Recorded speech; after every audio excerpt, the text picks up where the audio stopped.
In the dead of night, without warning, an entire city filled with life, laughter, and legacy simply disappeared. No signs of war. No evidence of disease. No time for escape. Streets were empty, homes were untouched, and meals sat half-eaten on tables. As if every soul had vanished in the blink of an eye. But how does a whole city just cease to exist? The city stood like a jewel in the crown of the ancient world. Surrounded by mountain ranges that rose like guardians and fed by a river whose origins no one could trace, it was a marvel of civilization. Its name has long been lost to time, erased like a whisper in the wind, but centuries ago, it was the heart of trade, art, and science. Travelers came from distant kingdoms, braving harsh deserts and frozen passes, just to witness the splendor of its markets, its stone libraries, and its towering citadel that shimmered under the desert sun. It had no known enemies, no great wars written in its history. Its people were considered wise, kind, and eerily advanced in their knowledge of time, stars, and nature. At its peak, the city was a cradle of prosperity. The streets were paved with interlocking stones that fit so precisely together, not even a blade could slip between them. Fresh water flowed through a network of underground aqueducts that baffled modern engineers who would discover the remnants centuries later. Every home, whether belonging to a noble or a worker, had access to amenities that were generations ahead of their time: ventilation, waste disposal, even rudimentary heating systems during the winter months. The people wore robes of dyed silk, spoke in a language that has since vanished, and built temples that aligned with the solstices. They worshipped not just gods but celestial patterns, believing that the fate of humanity was written in the movement of stars. On the night of the solstice, they gathered on rooftops to watch the heavens. And on one such night something changed. Something none of them could explain. There are records, carved into the walls of a cliffside cave miles from the vanished city, etched in haste as if by trembling hands. They speak of a blue fire in the sky, a tremor that lasted not seconds but hours, and a low hum that grew louder as the sun approached the horizon. The carvings abruptly end mid-sentence, mid-symbol, as if the hand that wrote them was pulled away before the final thought could be completed. Weeks later, a group of traveling merchants arrived from the north. They had heard nothing, suspected nothing, only hoping to trade spices and obsidian. What they found was a city untouched but dead. The gates were wide open. Inside not a soul was seen. Fire still smoldered in hearths. Bread sat half-eaten on tables. Livestock wandered the streets, unattended and wild-eyed. There were no signs of struggle, no blood, no bodies. It was as though the city had simply paused, its people removed like actors exiting a stage between scenes. Word spread like wildfire. Pilgrims, looters, and scholars came in waves. Some claimed the city was cursed. Others believed its people had ascended, as their legends foretold. One account, written by a monk who dared to spend a night within its walls, tells of dreams so vivid he awoke weeping. He spoke of voices calling from the shadows, of children playing in courtyards that were now silent, and of music echoing faintly down corridors that were otherwise empty. Then he too vanished. A second expedition entered months later, this time organized by the king of a neighboring empire. He sent his finest men, soldiers, priests, engineers. They documented everything. Blueprints of the city's layout, the positions of artifacts, samples of food left behind. But none of it made sense. The clocks, if they could be called that, were all stopped at the same hour. All of them. Across hundreds of homes. The hour of dawn. Some believed this meant the city vanished as the sun rose. Others thought it symbolic. A warning perhaps. Or an invitation. They searched the underground tunnels and found no signs of hiding. The catacombs beneath the temple were empty. The temple itself had been ransacked long before the expedition arrived. Not by man it seemed, but by something that moved in spirals. The walls were scorched with marks no torch could leave. The floor was littered with feathers, burned and brittle, though no birds nested in that region for hundreds of miles. As the team prepared to leave, one of them, a cartographer named Elan, disappeared. The others heard him whispering to himself before he walked alone into the central plaza at night. They found his journal at the fountain's edge. Inside he wrote, "They never left. We just can't see them anymore." The king banned further expeditions. For decades the city remained untouched. The sands began to reclaim it. Wind erased its murals. Trees cracked its foundations. But the mystery remained, whispered in taverns, debated in secret societies, and feared by religious leaders who spoke of divine punishment or forbidden knowledge. Centuries later, a group of modern archaeologists, driven by new satellite imaging, rediscovered the ruins. From above, the city's outline became visible once more, a perfect spiral expanding from the central temple. The same spiral that Elan had sketched in his journal. The researchers were skeptical. Until they arrived on foot. What they found shook them. Every instrument malfunctioned as they crossed the city's outer edge. Compass needles spun aimlessly. GPS signals dropped. Cameras refused to focus. The deeper they ventured, the heavier the air felt, though sensors detected no changes in pressure. Then they began to hear it, a faint rhythmic sound. Like breathing. Coming from the walls. They tried to map the area. But no two drawings matched. Buildings shifted. Paths looped where they shouldn't. Shadows moved in defiance of the sun's position. One researcher, a young woman named Celine, walked into an alley and never came out. They searched for her for 3 days. On the 4th, they found her voice recorded on a static-ridden device. "I'm still here. But I can't see you. Please don't leave me." They left everything behind. The government sealed the site, classifying it as a restricted zone. Unofficially, rumors circulated about time loops, ancient frequencies, and hidden chambers beneath the city that pulsed with unknown energy. Some believed the city tapped into a force not meant for mankind, something primal older than the earth itself. Others suggest it was the site of a failed experiment, a civilization that tried to ascend not metaphorically but literally, breaking the boundaries of time and space. Years passed. A few brave souls broke into the zone. Most never returned. The ones who did were never the same. One man, disoriented and raving, said he saw a version of the city still alive, populated, vibrant, but they couldn't see him. He screamed that they walked through him like mist. He could feel their warmth but not touch them. He said he saw his own face in a window smiling back at him, but it wasn't his smile. The city became known as a cursed echo. A place where time fractured. Where the rules of reality bent.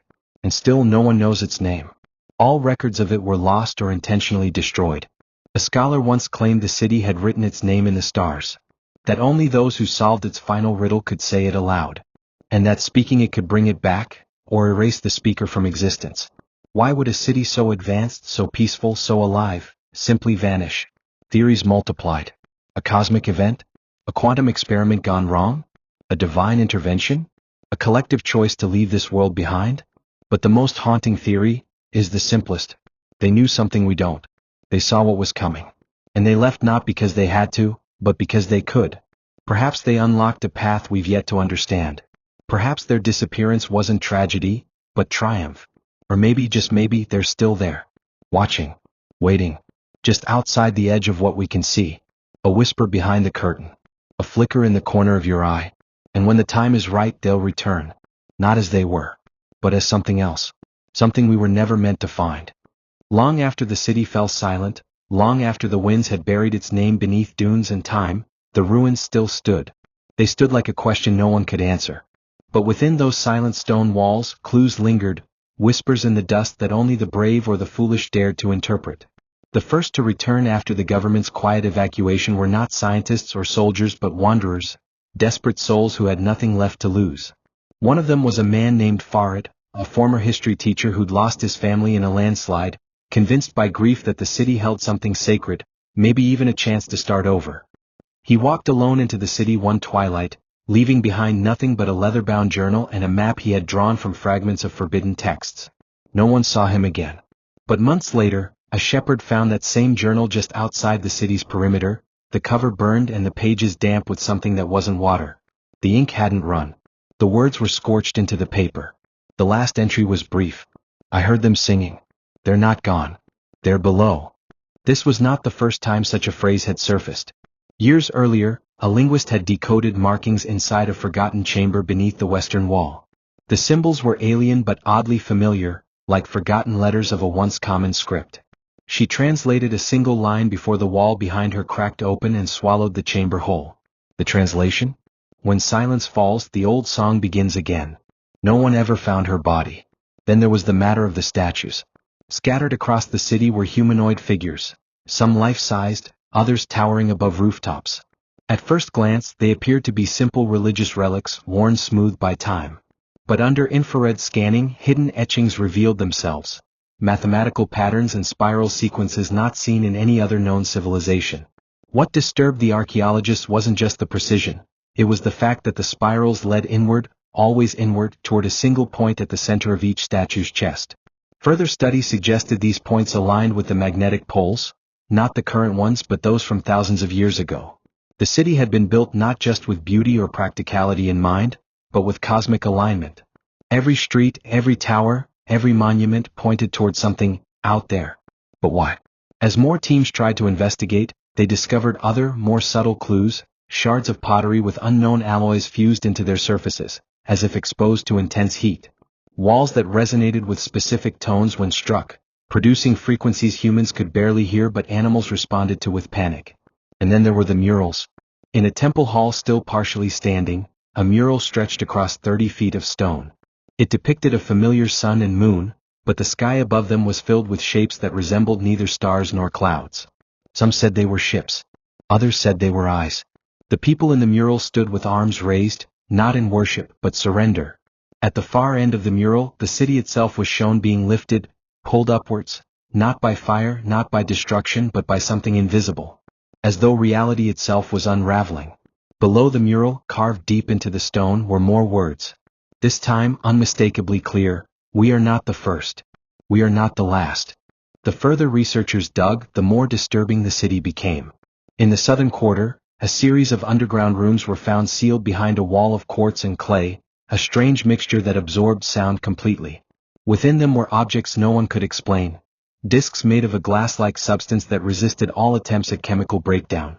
When exposed to electrical current, they vibrated and emitted short bursts of images. Moving shadows, flickering symbols, landscapes that didn't exist anymore, or never had. A professor who analyzed them closely developed a fever and refused to speak for days. When he finally did, he spoke in a language no one understood, but which matched phonetically with the symbols in the cave carvings nearby. His voice grew deeper, slower, until it stopped altogether. His final words in his native tongue were recorded: "They are trying to remember through us." But who were they? There were reports, discredited by official channels, of strange electromagnetic pulses emanating from the city's center.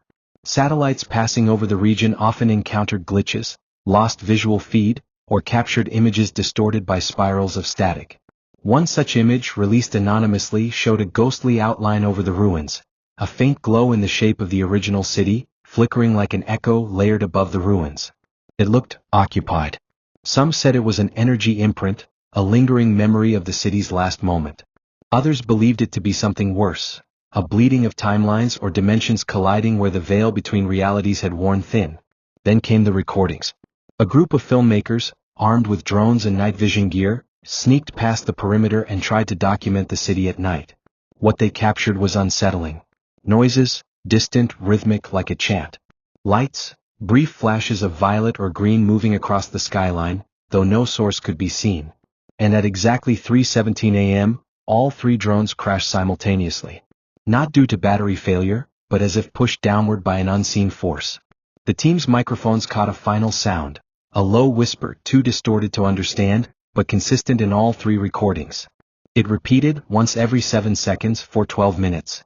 Sound engineers slowed the audio and isolated the whisper. It said one word: return. Forensics teams examined the wreckage.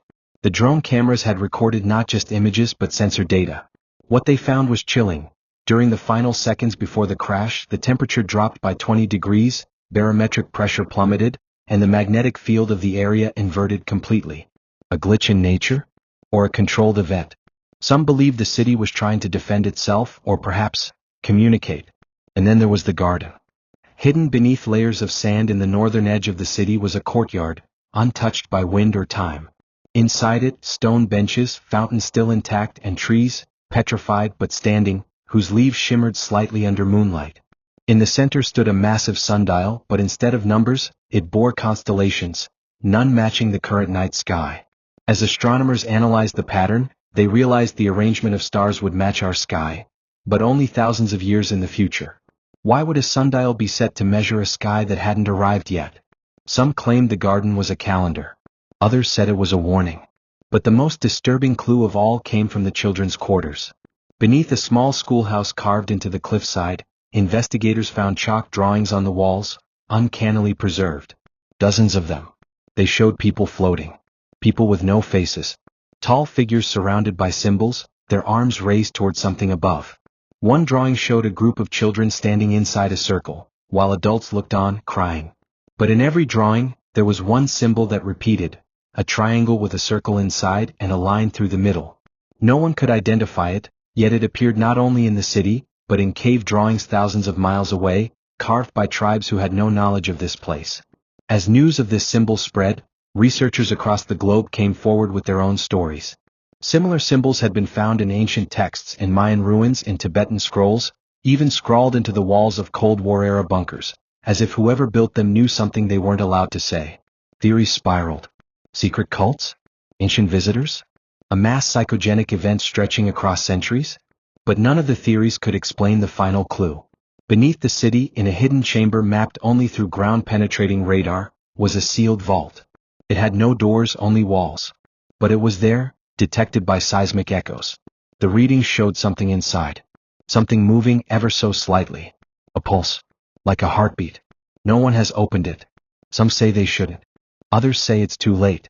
All these clues, murals, whispers, symbols, vibrations, paint a picture of a place that was not merely lost, but hidden.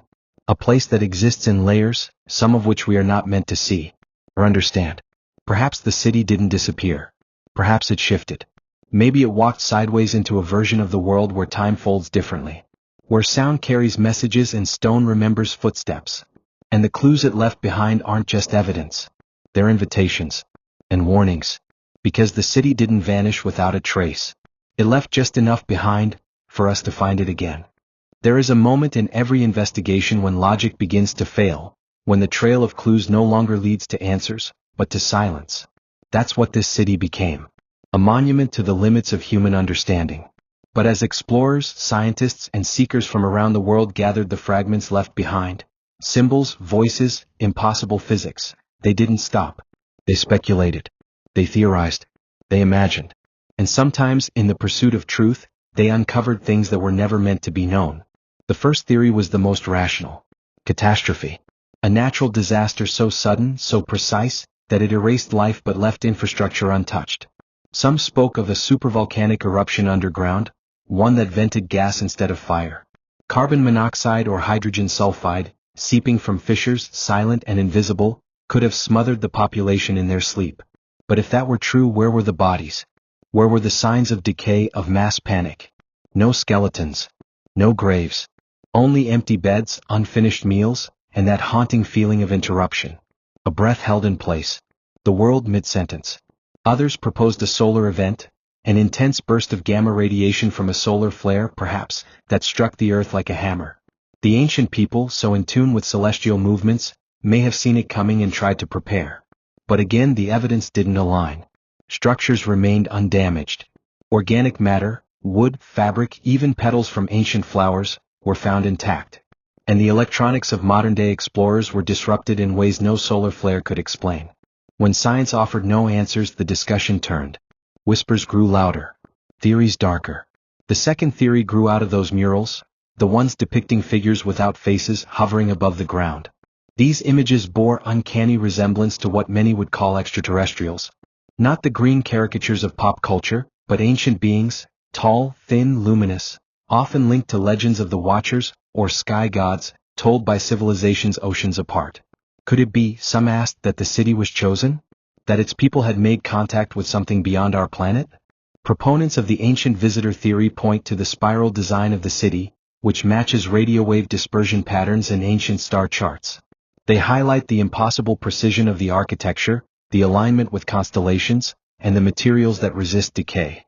What if the city was not a victim, but a participant? What if it willingly offered itself as a gateway?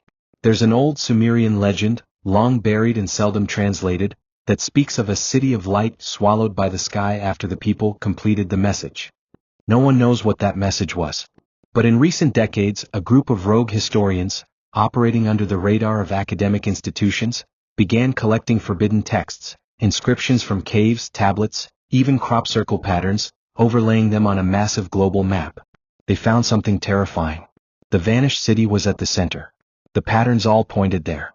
They called it the convergence. A theory emerged, more terrifying than aliens, more disturbing than disaster. The idea that the city wasn't destroyed or abducted or erased, but transformed. That through ritual, resonance, or ancient knowledge, the city shifted dimensions. Some believe it tapped into a frequency, a universal code that allowed the people to bypass time itself. They didn't leave the earth. They left our version of it. They opened a door and stepped through. Which brings us to the spiral theory. The spiral symbol that appeared again and again across the city's structures in children's drawings and even etched into bone. Yes, bone, found beneath the garden's stones.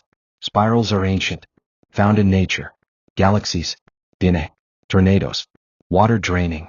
Ancient cultures used them to represent cycles, life, death, rebirth. But here the spiral is something else. One physicist proposed that the spiral represented a map, not of space but of consciousness. That the city's rituals weren't religious, they were technological. A form of collective meditation or sonic harmonics designed to elevate thought, to twist reality inward, until the fabric of perception broke. Some kind of group ascension. They didn't run. They didn't die. They evolved. Left their physical shells behind. Of course, others saw it differently. There's a theory born not of science but of fear. The idea that the city was experimenting with forbidden knowledge. Something older than gods, deeper than space. A primordial force trapped beneath the city, perhaps buried by an even older civilization. The people may have found it, awakened it, and struck a bargain. Power for passage. But nothing comes without cost. Supporters of this theory point to the vault beneath the city, the sealed chamber that pulses like a heartbeat. The strange electromagnetic interference. The hallucinations, the whispers, the disappearance of people who come too close. They claim the city is no longer empty, but occupied. Not by its people but by something that wears their memory like a mask. That what we call ruins are actually bones. The city is not a place. It is a tomb. And a trap. Still, some push a different, quieter theory. One built not on fear but inevitability. Time travel. The idea that the city reached a level of advancement so precise, so intuitive, that its scholars discovered how to bend time. Not with machines but with patterns, frequencies, and thought. They learned to leave the linear behind. The sundial garden set to the future sky. The murals showing not destruction but departure. Perhaps the city stepped forward in time, not in a single leap but gradually, through rituals spanning generations. Some even claim the city is still ahead of us, that we are walking toward it without knowing. That one day we will reach the time they occupy, and the city will reappear not from the dust but from the future. But the most controversial theory, the one no one dares publish, doesn't blame nature, gods, or aliens. It blames us, that the city saw what was coming. Not to them but to us. Climate collapse. Or moral decay. Disconnection from the earth. The people of the city had spent centuries in harmony with nature and cosmos, and one day they saw it. A fracture in the future. A fork in the road. And so, they chose not to be part of our path. They chose to vanish. To hide behind a veil, waiting until humanity either heals, or falls.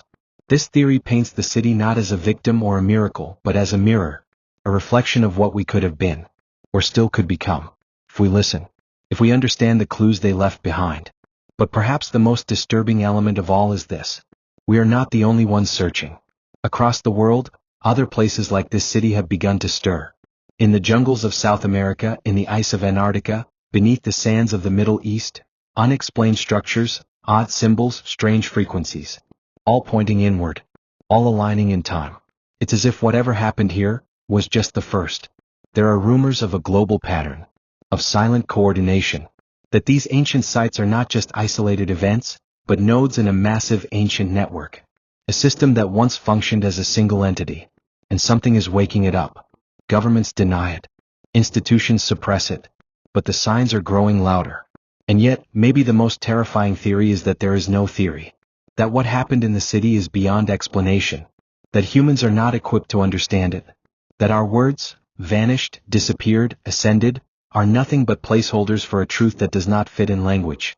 That what took the city was not a force but a failure. A failure of perception. That the city did not go anywhere. We just stopped being able to see it. Maybe they are still there, walking among their perfect halls, watching us through a veil thinner than a breath. Maybe they are trying to reach out. To warn us. To welcome us. Or to ensure we never follow. Because with every passing year, as the sand shifts and the symbols glow faintly in the moonlight, more people go missing. Drawn by dreams. By songs. By whispers in a language they never learned. And those who return? They all say the same thing. I saw the city. But when asked what they saw inside, they go silent. Then they smile. Not a smile of joy. A smile that doesn't reach the eyes. And sometimes in the days that follow they vanish again. Only this time, they leave no trace. Just a spiral carved into the wall.